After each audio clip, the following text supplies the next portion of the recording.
wabarakatuh. Waalaikumsalam warahmatullahi wabarakatuh. Ya, sekian. Terima kasih kepada Ibu dosen Rohimatus Sofia, SSI, MSI, dan kepada teman-teman yang telah hadir pada perkuliahan hari ini. Ya, sebelumnya saya Rikardus Satriawan, NIM 35. Saya Riza Muhammad Sofian, NIM 20. Saya Muhammad Abdul Dua, NIM 07. Kami di sini ingin mempresentasikan tentang penggunaan kalimat efektif. Kalimat efektif ialah kalimat yang memiliki kemampuan untuk menimbulkan kembali gagasan-gagasan pada pikiran pendengar atau pembaca seperti apa yang ada dalam pikiran pembicara atau penulis. Kalimat efektif lebih mengutamakan keefektifan kalimat itu sehingga kejelasan kalimat itu dapat terjamin. Kalimat efektif mempunyai ciri-ciri khas, yaitu 1. Kesepadanan struktur, 2. Keparalelan, 3. Ketegasan, 4. Kehematan, 5. Kecermatan, dan 6. Kepaduan dan kelogisan. Untuk yang pertama, A. Kesepadanan. Yang dimaksud dengan kesepadanan ialah adanya kesepadanan atau keseimbangan antara pikiran, gagasan, dan struktur bahasa yang digunakan. Kesepadanan kalimat ini diperhatikan oleh kesatuan gagasan yang selaras dan kepaduan pikiran yang baik. Ciri-ciri kalimat yang memiliki kesepadanan seperti tercantum di bawah ini. Kalimat itu mempunyai subjek dan predikat yang jelas. Ketidakjelasan subjek atau predikat sebuah kalimat dapat dilakukan dengan menghindari pemakaian kata depan di, dalam, bagi, untuk, pada, dan sebagainya di depan subjek. Contoh, bagi semua mahasiswa baru harus menyerahkan legislasi ijazah SLTA. Seharusnya semua mahasiswa baru harus menyerahkan legislasi ijazah legalisasi ijazah SLTA. Yang kedua, keparalelan. Yang dimaksud keparalelan adalah kesamaan bentuk kata yang digunakan dalam kalimat itu. Artinya, kalau bentuk pertama menggunakan nomina, bentuk kedua dan seterusnya juga harus menggunakan nomina. Kalau bentuk pertama menggunakan verba, bentuk kedua juga menggunakan verba. Contoh, A. Mahasiswa jurusan sastra Inggris dan sastra Jepang sedang menerjemahkan tugas mata kuliah translasi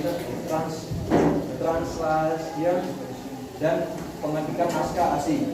B. Langkah penerjemahan adalah membaca naskah, mengedit ulang, dan pengetikan. C. Ketegasan. Yang dimaksud dengan ketegasan atau penekanan ialah suatu perlakuan penonjolan pada pokok kalimat. Pada sebuah kalimat ada ide yang menonjolkan. Kalimat itu memberikan penekanan atau ketegasan pada penonjolan. Ada berbagai cara untuk menuntut penekanan dalam kalimat. Meletakkan kata yang ditonjolkan itu di depan kalimat. Contoh, A. Harapan adalah agar mahasiswa lulus tepat waktu. Penekanannya adalah harapan rektor bohong. Jadi penekanan kalimat cuma dilakukan dengan meletakkan dalam posisi kalimat membuat kata yang lebih baik. Itu berarti merangkak yang diloncat agar dia terlihat orang. Seharusnya itu merangkak maka dia orang. Kata dalam kalimat efektif adalah kalimat menggunakan kata rasa atau lain yang dianggap tidak perlu. Kalimat tidak berarti harus menggunakan kata-kata yang dapat menambah kejelasan kalimat. Penghematan di sini mempunyai arti menghematan terhadap kata yang memang tidak diperlukan. Ada beberapa kriteria yang perlu diperhatikan. Penghematan dapat dilakukan dengan cara menggunakan pengulangan. Perhatikan contoh. Karena dia sakit keras, dia tidak bisa mengikuti perlombaan renang. Para peserta lomba bersiap-siap memasuki arena setelah mereka mendengar apa dari panitia. Perbaikan kalimat itu adalah sebagai berikut. Karena sakit keras, dia tidak bisa mengikuti perlombaan renang. Para peserta lomba bersiap-siap memasuki arena setelah mendengar apa dari panitia.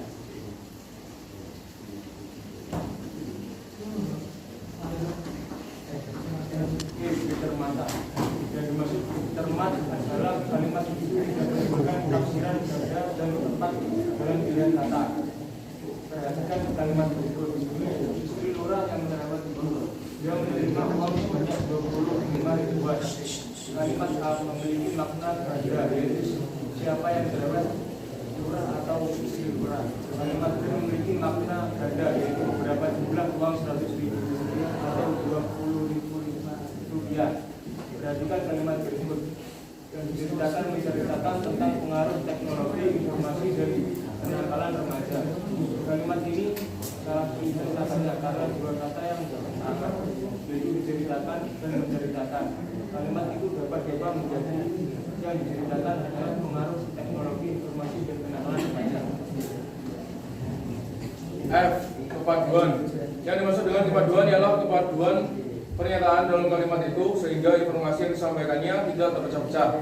Kalimat yang padu tidak bertele dan tidak mencerminkan cara berpikir yang tidak sistematis. Oleh karena itu, hindari kalimat yang tidak padu. Misalnya, kemajuan teknologi dalam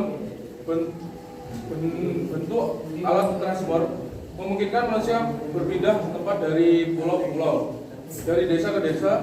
Pada satu pihak, kita lihat sekolah itu sebagai lembaga yang harus mengawetkan kebudayaan yang diwariskan oleh nenek moyang dengan menyampaikan kepada generasi muda. G. Kelogisan. Yang dimaksud dengan kelogisan ialah ide kalimat itu dapat diterima oleh akal sehat dan sesuai dengan ejaan yang berlaku. Perhatikan kalimat bawah ini. Waktu dan tempat kami persilakan. Untuk mempersingkat waktu, kita lanjutkan acara ini. Kalimat di atas tidak logis atau tidak masuk akal. Kalimat yang logis baik berikut. A. Bentuk yang salah.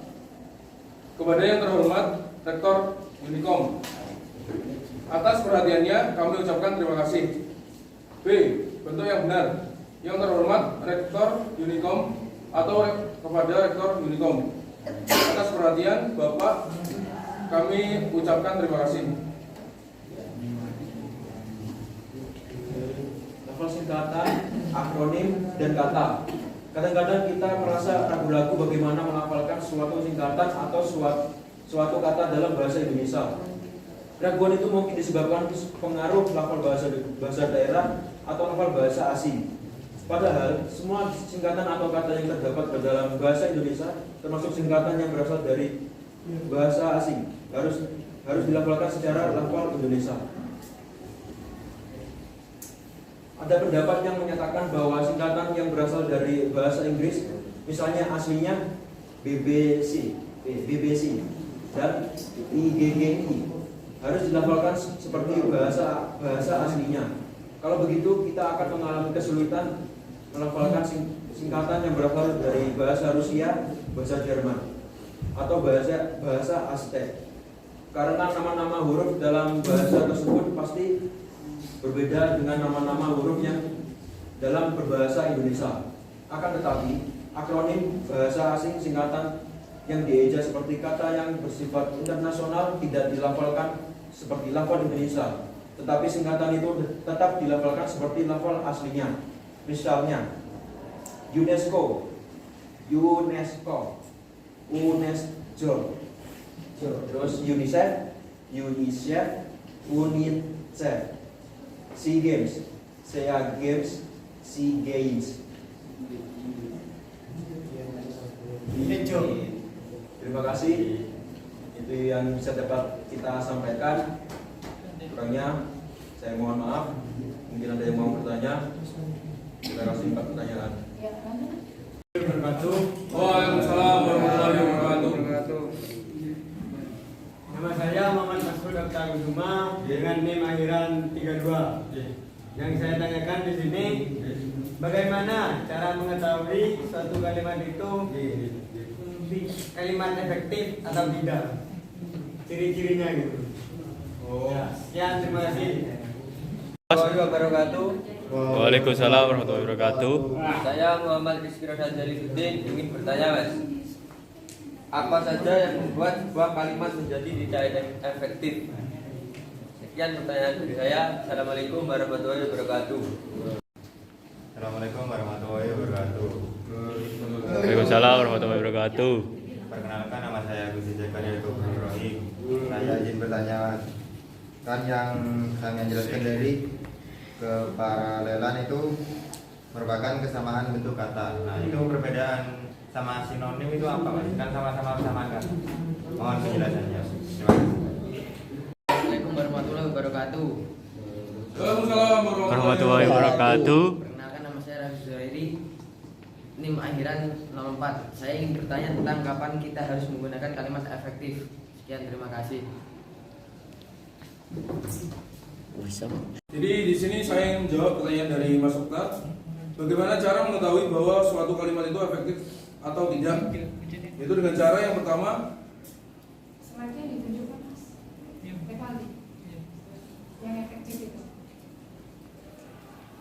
yang pertama yaitu menggunakan kaidah kebiasaan yang baik dan benar. Yang kedua, mengandung unsur penting atau pokok, minimal subjek dan predikat. Yang ketiga, memakai diksi yang tepat. Yang keempat, menggunakan struktur bahasa yang sistematis atau urut. Yang kelima, taat aturan ejaan yang berlaku. Yang keenam, tidak bertele-tele dalam pemakaian kata. Yang ketujuh, tidak ambigu. Saya akan menjawab pertanyaan dari Mas Rizky. Tadi pertanyaannya apa saja yang membuat kalimat menjadi tidak efektif. Yang membuat sebelumnya ini untuk syarat-syarat terbentuknya kalimat yang efektif. Yang pertama, adanya kesatuan dari kata itu, terus sejajar, berporos dan atau tidak bertele-tele, logis, dan terus tidak tumpang tindih, terus adanya subjek dan predikat, dan tidak menggunakan kata depan yang tidak perlu. Seperti itu, Mas. Saya akan menjawab pertanyaan dari Mas Raffi. Pertanyaannya, kapan kita harus menggunakan kalimat efektif? Kalimat efektif harus dapat digunakan untuk mengungkapkan gagasan, maksud atau informasi kepada orang lain secara lugas sehingga gagasan itu dipahami secara sama oleh pembaca atau pendengar. Sudah, Mas? Waalaikumsalam. Assalamualaikum warahmatullahi wabarakatuh. Waalaikumsalam warahmatullahi wabarakatuh. Perkenalkan, nama saya Muhammad Maulanendi, NIM akhiran 3. Di sini saya ingin bertanya, maksudnya hubungan dari keseimbangan antara pikiran, gagasan, dan struktur bahasa yang digunakan itu apa? Sekian dari pertanyaan dari saya. Assalamualaikum warahmatullahi wabarakatuh. Waalaikumsalam warahmatullahi wabarakatuh. Di sini saya akan menjawab dari pertanyaan Mas Gusti. Jadi pertanyaan tadi apa yang membedakan keparalelan dan sinonim. Jadi yang pertama itu keparalelan itu adalah kesamaan bentuk kata atau imbuhan yang digunakan dalam kalimat tersebut. Jadi ada imbuhan dari kata atau bentuk kata itu dari setiap kalimat itu. Lalu untuk sinonim adalah hubungan semantik yang menyatakan adanya kesamaan makna antara satu kata dengan kata yang lain. Relasi sinonim ini bersifat dua arah. Jadi maksudnya, jika suatu kata saling bersinonim, maka dapat dipastikan kata tersebut memiliki kesamaan makna. Terima kasih. Dari Mas Endi, yaitu keseimbangan antara gagasan dan struktur bahasa yang digunakan. Keseimbangan antara gagasan dan struktur bahasa yang digunakan juga kesepakatan.